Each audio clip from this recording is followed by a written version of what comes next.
So today we're going to be talking about keys in ER diagrams. So we're going to start off with talking about candidate keys. A candidate key is a minimal super key that uniquely identifies an entity. For example, the candidate keys in this case for the student entity could be the student ID by itself, for example here.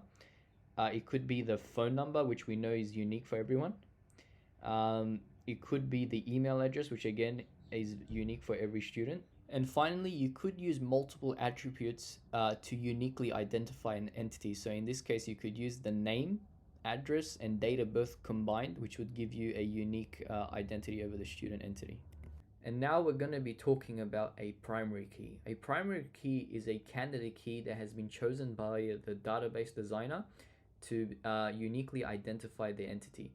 So when choosing a primary key, you want to take three things into consideration.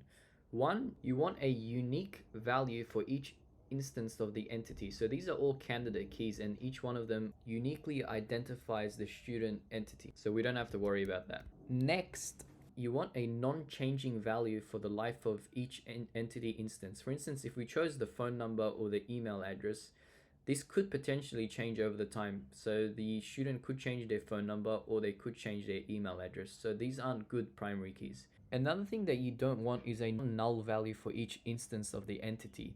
For instance, someone could potentially not have an address or potentially have just like a first name. You don't want null values in your primary key slot. And finally, it's always better to pick a simple singular key instead of combining multiple attributes like this.